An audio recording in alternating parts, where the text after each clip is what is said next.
The reason I killed him was because he was a child molester. But you did in fact kill him. Oh, sure. And you intended to kill him. Oh, sure, yes. Well, if it's all right, I'd like to tell you where it started.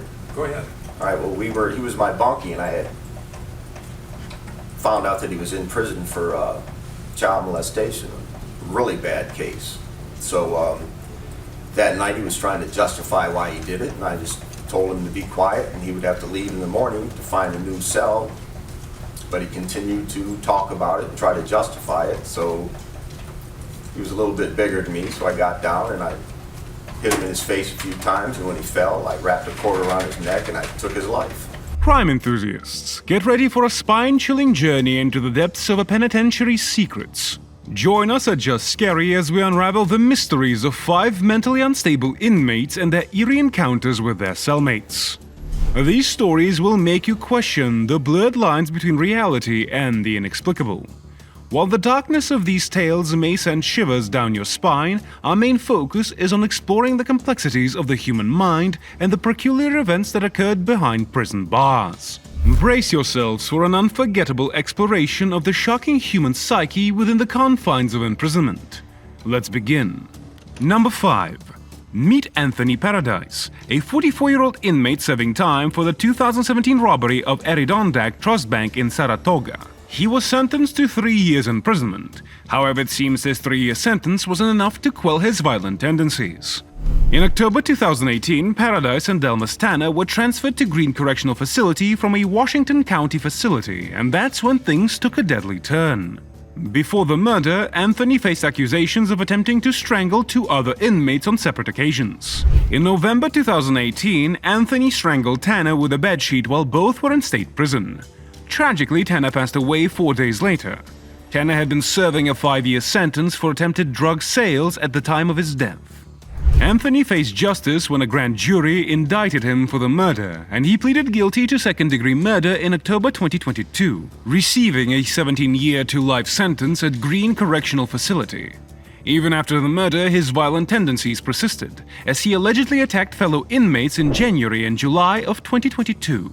The case of Anthony Paradise serves as a grim reminder of the dark underbelly within prison walls, where violence and danger lurk around every corner. Number 4. Julio Cesar Garza, a 31-year-old inmate with a history of multiple crimes, was serving a 5-year sentence for aggravated robbery when he committed a gruesome act. He mercilessly assaulted and beat his 24-year-old cellmate, Carlos Adrian Javier Hernandez, to death, who was imprisoned for sexually assaulting and taking the life of a 15-year-old girl and serving a sentence of 15 years to life. During the trial, Garza expressed remorse for his actions, claiming he didn't intend to kill Hernandez, but he acknowledged his responsibility and regretted his actions dearly. Despite this, the judge found the nature of Garza's crime to be so heinous and brutal that it outweighed any circumstances that led to it, sentencing him to life in prison without the possibility of parole.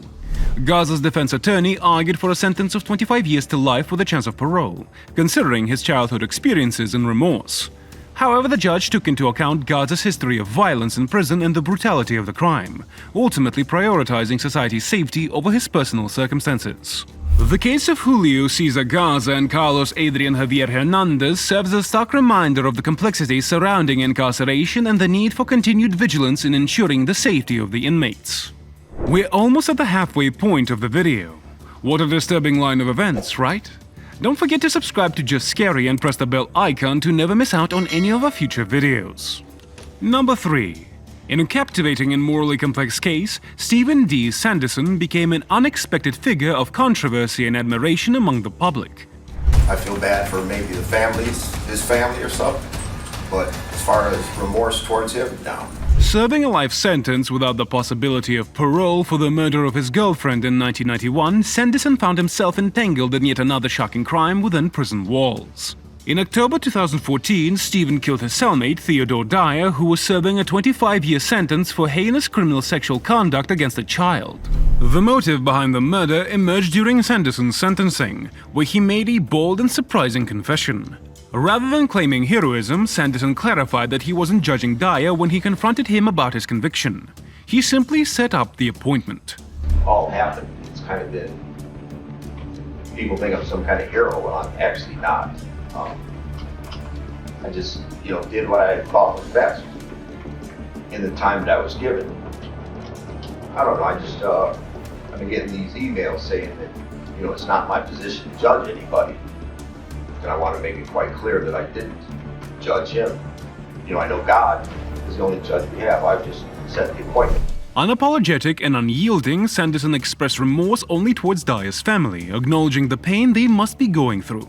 Despite the gravity of his actions, Sanderson's attorney described him as likable, raising questions about how different circumstances might have changed his life trajectory.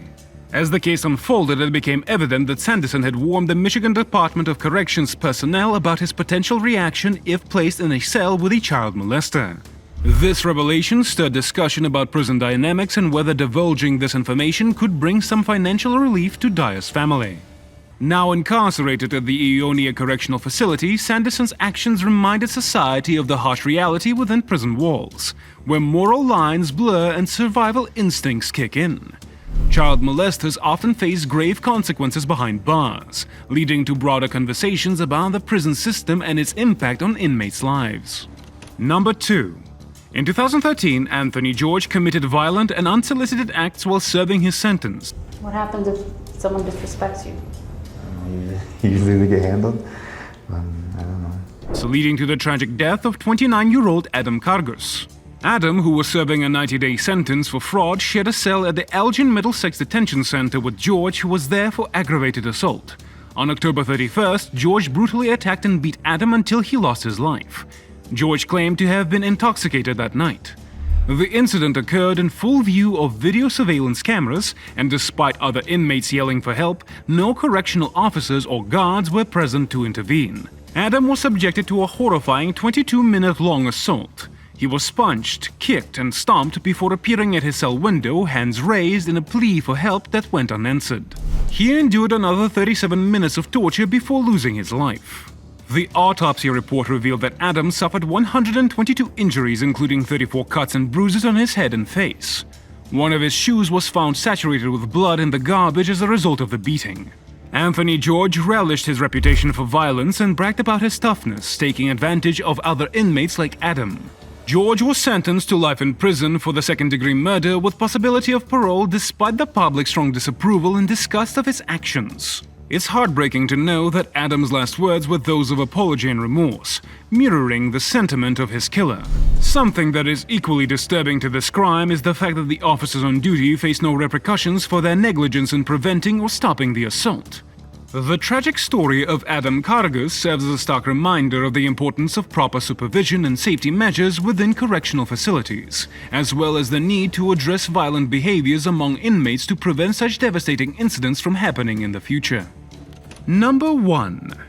In 2017, Shane Goldsby, 26, ended up in prison for stealing a police car and injuring an officer during a wild chase. Strangely, he became cellmates with Robert Munger, a 70-year-old convict of child molestation and child pornography at Airway Heights Correctional Facility, a painful reminder for Shane due to his sister's past victimization by a similar crime. Tormented by Munger's taunts, Shane's restraint shattered one day. I changed my fucking life in 2019, I gave my life to God, dude. And you guys want to put me in this fucking position, dude? To be face to face with this.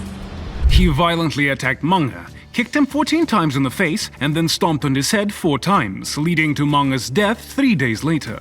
During the trial, Shane cited a troubled past, expressed remorse and apologized to Munger's family. Ashamed of my actions. Led to this man's death, I was put into his man can't die. Despite asking for a different cellmate and jail's prohibition, the tragic incident unfolded. Shane was convicted of second-degree murder, receiving a 25-year sentence atop his existing term. This heart-wrenching case probes prison dynamics and the profound impact of personal traumas on inmates' actions.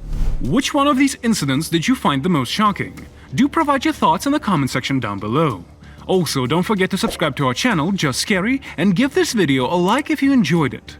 Don't forget to press the bell icon to never miss out on any of our future uploads, and we'll be back soon with yet another video. Till then, I bid you farewell.